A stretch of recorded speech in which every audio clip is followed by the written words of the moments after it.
ಸ್ಥಳೀಯ ಸುದ್ದಿ ಸಮಾಚಾರಗಳ ಆಗರ. ಸರ್ಕಾರ ಜಾರಿಗೊಳಿಸುವ ಯೋಜನೆಗಳನ್ನು ಸಮರ್ಪಕವಾಗಿ ಅನುಷ್ಠಾನಗೊಳಿಸುವ ಕೆಲಸವನ್ನು ಅಧಿಕಾರಿಗಳು ಹಾಗೂ ಸಿಬ್ಬಂದಿ ವರ್ಗ ಮಾಡಬೇಕು ಅಂತ ಶಾಸಕ ಎಸ್ಆರ್ ಶ್ರೀನಿವಾಸ್ ತಿಳಿಸಿದರು.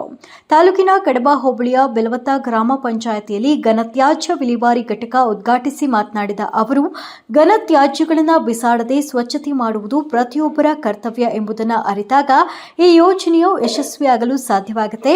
ಈ ನಿಟ್ಟಿನಲ್ಲಿ ಪ್ರತಿಯೊಬ್ಬರು ಕಾರ್ಯೋನ್ಮುಖರಾಗಬೇಕು, ಗ್ರಾಮಗಳನ್ನು ಸ್ವಚ್ಛವಾಗಿಟ್ಟುಕೊಂಡು ಉತ್ತಮ ಆರೋಗ್ಯ ಕಾಪಾಡಿಕೊಳ್ಳಬೇಕು ಅಂತ ತಿಳಿಸಿದರು. ಹಾಗೂ ಕಾಡಶೆಟ್ಟಿಹಳ್ಳಿಯಲ್ಲಿ ಸುಮಾರು 95 ಲಕ್ಷಗಳ ಸಿಸಿ ರಸ್ತೆಯ ಗುದ್ದಲಿ ಪೂಜೆ ಕೂಡ ನೆರವೇರಿಸಿದರು. ನಾವು 5 ಜನ ನೇಮಕ ಮಾಡ್ಕೊಂಡಿದೀವಿ.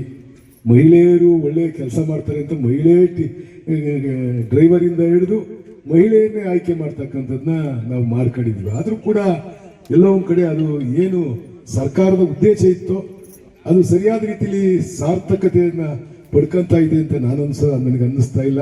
ಮುಂದಿನ ದಿನಗಳಲ್ಲಿ ಆ ಥರ ಆಗಬಾರ್ದು. ನೀವು ಮೇಂಟೈನ್ ಮಾಡಿ. ಯಾಕಂದರೆ ಇದರ ಉದ್ದೇಶನೇ ನಮ್ಮಲ್ಲೆಲ್ಲ ಈ ಸಿಟಿ ಒಳಗೆ ಎಲ್ಲರಿಗೂ ನೀವು ಕೊಟ್ಟಿರ್ಬೋದೇನೋ ಯಾವುದು ಟಬ್ಗಳು, ಆ ಟಬ್ಗಳು ಕೊಟ್ಟು ಈಗ ನೋಡಿ ಕೊಡಬೇಕು ಅಂತ ಕೊಡ್ತಾ ಇದ್ದೀರಿ ಇವಾಗ. ಅಲ್ಲ ಇಲ್ಲಿ ಈ ಸೈಜ್ ಕೊಟ್ಟರೆ ಇದು ಎಷ್ಟು ಒಂದು ಮನೆಗೆ ಸಾಕಾಗುತ್ತಾ? ಅಟ್ಲೀಸ್ಟ್ ಕಾಮನ್ ಸೆನ್ಸ್ ಇರಬೇಕು. ನೀವು ಕೆಲಸ ಮಾಡ್ತೀರಲ್ಲ, ಇಷ್ಟು ಹಬ್ಬದ ಕೊಟ್ಟರೆ ಇದಕ್ಕೆ ಏನಾಗುತ್ತೆ? ಇದರಲ್ಲಿ ಏನಿಗೆ ಹಾಕ್ತಾರೆ ಕಸನ? ಅಟ್ಲೀಸ್ಟ್ ಒಂದು ಹಳ್ಳಿಗಾಡಿನಲ್ಲಿ ಒಂದು ಕಸ ಹಾಕ್ಬೇಕು ಅಂದ್ರೆ ಅಟ್ಲೀಸ್ಟ್ ಒಂದು ಹಬ್ಬದೊಂದು ಕೊಡ್ಬೇಕು. ಒಂದು 2-3 ಒಂದೊಂದು ಮನೆಗೆ 2 ಕೊಡ್ಬೇಕು. ಕೊಡಿ. ಇವು ಯಾಕೆ ಕೊಡ್ತೀರಿ? ವಾಪಸ್ ಕೊಟ್ಬಿಡಿ. ನೀವು ವಾಪಸ್ ಕೊಟ್ಬಿಟ್ಟು ದೊಡ್ಡವ್ ಕೊಡ್ರಿ. ಸಾಕಾಗಲ್ಲ. ನೀನ್ ಸಂಸಾರ ಮಾಡ್ತಾ ಇದೀಯಾ? ನಾನ್ ಸಂಸಾರ ಮಾಡ್ತಾ ಇದ್ದೀನಿ, ನನಗೆ ಗೊತ್ತೈತಿ. ನೀನ್ ಸಂಸಾರ ಮಾಡಿದ್ರೆ ನಿನಗೆ ಗೊತ್ತಿರೋದು. ನೀವೆಲ್ಲ ಸರ್ಕಾರಿ ಕೆಲಸ ಹೆಂಗ್ ಮಾಡ್ತೀರಾ ಅಂದ್ರೆ ಬೇಕಾಬಿಟ್ಟಿ ಮಾಡ್ತೀರಾ. ಇದು ಆಗ್ಬಾರ್ದು. ವಾಸ್ತವ ಸ್ಥಿತಿಗೆ ಹತ್ತಿರವಾಗಿ ಏನ್ ಕೆಲಸ ಮಾಡಿದ್ರು ಮಾಡಬೇಕು. ಇದು ಒಂದು ಒಳ್ಳೆ ಕಾರ್ಯಕ್ರಮ. ನಾವು ಅದನ್ನ ಸರಿಯಾದ ರೀತಿಯಲ್ಲಿ ಯುಟಿಲೈಸ್ ಮಾಡ್ಕೊಬೇಕು. ಆ ಯುಟಿಲೈಸ್ ಮಾಡ್ಕೊಂಡಾಗ ಸರ್ಕಾರದ ಧ್ಯೇಯ ಏನಿರುತ್ತೋ ಅದು ಸಾರ್ಥಕತೆ ಆಗುತ್ತೆ ಅಂತ ನಾನು ಕೂಡ ಭಾವಿಸ್ತೀನಿ. ವಿಶೇಷವಾಗಿ ನಾವು JJM ಎಲ್ಲಾ ಕಡೆಗೂ ಮಾಡಿದ್ವಿ. ಕುಡಿಯೋ ನೀರನ್ನ ಮನೆಗೆ ಕುಡಿಯೋ ನೀರು ನಿಮ್ಮ ಊರಿಗೂ ಮಾಡಿದ್ವಿ ಅಂತ ಕಾಣಿಸುತ್ತೆ. ಬರುತ್ತೆ, ಕೆಲವು ಕಡೆ ಬರುತ್ತೆ, ಕೆಲವು ಕಡೆ ಬರಲ್ಲ. ನಮ್ಮವ್ವ 2.5 ಕಿಲೋಮೀಟರ್ ಹೊತ್ಕೊಂಡ್ಬರೋದು. ನಾವು ಸ್ನಾನ ಭಾನುವಾರ ಮಾತ್ರ ಮಾಡ್ತಿದ್ದೋ. ನಿಮ್ ಮನೆ ತಕ್ಕ ನೀರು ಬಂದ್ರು ಎಲ್ಲೋ ಒಂದು ಸ್ಮೆಲ್ ಬರ್ಲಿಲ್ಲ ಆದ್ರೆ ಕೂಗಾಡ್ತಿರಲ್ಲ ನೀವು ಹೆಣ್ಮಕ್ಳು. ಹೆಂಗೆ ನಿಮ್ ಜೀವನ? ಹಿಂದೆಲ್ಲ ನಾವ್ ಹೆಂಗ್ ಬದುಕ್ತಿದ್ದೋ? 75 ವರ್ಷ 80 ವರ್ಷ ಆದ್ರೂ ಒಳಗೆ ನಮ್ಮ ತಾತಿರು ನಮ್ಮ ಪೂರ್ವಿಕರು. ಈಗ ಬಳ್ಕಂಪಾಳ್ಯ ಬಾವಿಗೆ ಹೋಗಿ ಅಲ್ಲಿಂದ ಸೇರ್ಕೊಂಡ್ಬಂದು ನಮ್ಮನೆ 30-35 ಜನ ಇದ್ದರು. ಶಿವಕ್ಕ ಬರೋದು ಅವಾಗ ಹೋಗಿ ಪಾಪ ಶಿವಕ್ಕ ನೋಡೋದು. ನಮ್ಮವು ಪಾಡ ಪಾಪ ನೀರು ಸುರಿಯೋದು 9 ಗಂಟೆ 10 ಗಂಟೆ ಆದ್ರೂ ನೀರು ಬರ್ತಲೇ ಇರೋದು. ಜ್ಞಾಪಿಸ್ಕೊಂಡು ಇವತ್ತು ಕಣ್ಣಾಗ ನೀರು ಬರುತ್ತೆ. ಎಷ್ಟು ಕಷ್ಟಪಟ್ಟು ನಮ್ಮನ್ನೆಲ್ಲ ಸಾಕಿರೋರು ಅಂತ.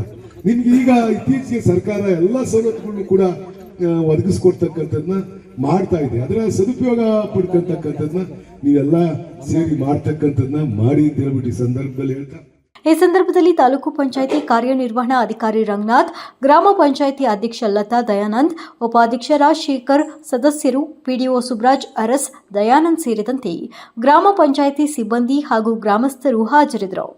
ಚೇತನ್ ಗೌಡ, A1 TV, ಗುಬ್ಬಿ. ಗುಬ್ಬಿ ತಾಲೂಕಿನಲ್ಲಿ ಸರ್ ಒಟ್ಟು 34 ಗ್ರಾಮ ಪಂಚಾಯಿತಿಗಳಲ್ಲಿ 32 ಗ್ರಾಮ ಪಂಚಾಯಿತಿಯಲ್ಲಿ ಈಗಾಗಲೇ ಘಟಕ ಉದ್ಘಾಟನೆ ಆಗಿದೆ ಸರ್. 2 CS ಪುರ ಮತ್ತು ಅಮ್ಮನಘಟ್ಟ ಗ್ರಾಮ ಪಂಚಾಯಿತಿಯಲ್ಲಿ ಜಮೀನಿನ ಸಮಸ್ಯೆಯಿಂದ ಒಂದು ಕಾಮಗಾರಿ ಪ್ರಾರಂಭ ಆಗಿಲ್ಲ. ಉಳಿದಂತೆ 34 ಗ್ರಾಮ ಪಂಚಾಯಿತಿಗಳಲ್ಲಿ 24 ಗ್ರಾಮ ಪಂಚಾಯಿತಿಗಳಲ್ಲಿ ಟ್ರ್ಯಾಕ್ಟರ್ಗಳ ಮುಖಾಂತರ ಚಟುವಟಿಕೆ ನಡೀತಾ ಇದೆ. ಹಾಗೆ ಬೆಲವತ್ತ ಗ್ರಾಮ ಪಂಚಾಯಿತಿಯಲ್ಲಿ ಸೇರಿದಂತೆ ಒಟ್ಟು 10 ಗ್ರಾಮ ಪಂಚಾಯಿತಿಯಲ್ಲಿ ಟಾಟಾ ACಗಳ ಮೂಲಕ ಮಹಿಳಾ ಚಾಲಕರು ಇದನ್ನ ನಿರ್ವಹಿಸ್ತಾ ಇದ್ದಾರೆ. ಕೆಲವು ದಿನಗಳ ಕಾಲ ಮಧ್ಯದಲ್ಲಿ ಸ್ವಲ್ಪ ಇದು ಒಂದು ಕಸ ವಿಂಗಡಣೆ ಮಾಡುವಂತ ಕೆಲಸ ಸ್ವಲ್ಪ ಕುಂಠಿತಗೊಂಡಿತ್ತು. ಇತ್ತೀಚೆಗೆ ಕಳೆದ ತಿಂಗಳು ನಾವು ಚೇಳೂರು ಗ್ರಾಮ ಪಂಚಾಯಿತಿಯಲ್ಲಿ ಒಂದು ಮಾದರಿಯಾಗಿ ಆ ಪಂಚಾಯಿತಿಯಲ್ಲಿ ಒಂದು ತಿಂಗಳ ಕಾಲ ಹೆಣ್ಣು ಮಕ್ಕಳಿಗೆ ತರಬೇತಿಯನ್ನು ಕೊಟ್ಟು ಆ ಚೇಳೂರು ಗ್ರಾಮ ಪಂಚಾಯಿತಿ ಒಂದು ಮಾದರಿ ಈ ಕಸ ವಿಂಗಡಣೆ ಮಾದರಿ ಗ್ರಾಮ ಪಂಚಾಯಿತಿ ರೂಪಿಸಿ ನಮ್ಮ ಎಲ್ಲ ಸ್ವಸಹಾಯ ಸಂಘದ ಮಹಿಳೆಯರನ್ನ ಅಲ್ಲಿ ಕರ್ಕೊಂಡೋಗಿ ಒಂದು ದಿವಸ ಕ್ಷೇತ್ರ ಭೇಟಿ ಮಾಡಿ ತರಬೇತಿ ಕೊಟ್ವಿ. ಅದಾದ ನಂತರ ಅವರ ಎಲ್ಲ ಸಮಸ್ಯೆಗಳನ್ನ ಬಗೆಹರಿಸಿ ಈಗ ಇದನ್ನ ಎಲ್ಲಾ ಕಡೆ ಪೂರ್ಣ ಪ್ರಮಾಣದಲ್ಲಿ ಚಾಲನೆ ಕೊಡ್ತಾ ಇದ್ದೀವಿ ಸರ್. ಹೀಗೆ ಎಲ್ಲಾ ರೀತಿಯಲ್ಲೂ ಈ ಕಸ ವಿಂಗಡಣೆ ಇದರಲ್ಲಿ ಮೊದಲ ಆದ್ಯತೆಯನ್ನು ಪ್ಲಾಸ್ಟಿಕ್ ಮುಕ್ತಗೊಳಿಸಬೇಕು, ನಮ್ಮ ಗುಬ್ಬಿ ತಾಲೂಕನ್ನ ಪ್ಲಾಸ್ಟಿಕ್ ಮುಕ್ತಗೊಳಿಸಬೇಕು ಅಂತ ಒಂದು ಪಣ ತೊಟ್ಟು ಇದರಲ್ಲಿ ಈಗ ಪೂರ್ಣ ಪ್ರಮಾಣದಲ್ಲಿ ಕೆಲಸ ಮಾಡ್ತಾ ಇದ್ದೇವೆ. ಈ ಸಂದರ್ಭದಲ್ಲಿ ನಮ್ಮ ಉದ್ಯೋಗ ಖಾತ್ರಿ ಯೋಜನೆಯಲ್ಲಿ ಈ ಒಂದು ಘನತ್ಯಾಜ್ಯ ವಿಲೇವಾರಿ ಘಟಕ ಮೂಡಿ ಬಂದಿದೆ. ಇದರ ಅಂದಾಜು ವೆಚ್ಚ 10 ಲಕ್ಷ ರೂಪಾಯಿ. ಅದರಲ್ಲಿ 8.5 ಲಕ್ಷ ಸಾಮಗ್ರಿ ವೆಚ್ಚ, 1.5 ಲಕ್ಷ ಕೂಲಿ ವೆಚ್ಚ. ಇದು ಸಾಮಗ್ರಿ ವೆಚ್ಚ ಇನ್ನು ಬರಬೇಕಾಗಿದೆ. ಅದು ಎಲ್ಲ ಬಿಲ್ಲೆಲ್ಲ ಎಂಟ್ರಿ ಮಾಡಿದ್ದಾರೆ, ಆದರೆ ಸರ್ಕಾರದಿಂದ ಅನುದಾನ ಬಿಡುಗಡೆ ಆಗಬೇಕಾಗಿದೆ ಸರ್. ಇಷ್ಟು ಈ ಒಂದು ಕಾಮಗಾರಿ ಬಗ್ಗೆ ಮಾಹಿತಿ. ಇದನ್ನ ನಿರ್ವಹಣೆ ಮಾಡೋದು ಸರ್, ನಮ್ಮ ಒಂದು ಪ್ರತಿ ಗ್ರಾಮ ಪಂಚಾಯಿತಿ ಒಂದು ಸ್ಥಳೀಯವಾದ ಗ್ರಾಮ ಪಂಚಾಯಿತಿ ಒಕ್ಕೂಟದೊಂದಿಗೆ ಒಂದು ಒಪ್ಪಂದ ಮಾಡ್ಕೊಂಡಿರುತ್ತೆ.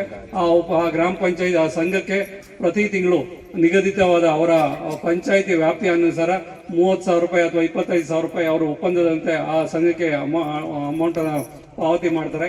ಆ ಸಂಘದ ಸದಸ್ಯರು 3 ಜನ ಅಥವಾ 5 ಜನ ಇದನ್ನು ನಿರ್ವಹಣೆ ಮಾಡ್ತಾರೆ. ಈ ರೀತಿ ಇದು ನಡ್ಕೊಂಡ್ ಬಂದಿದೆ.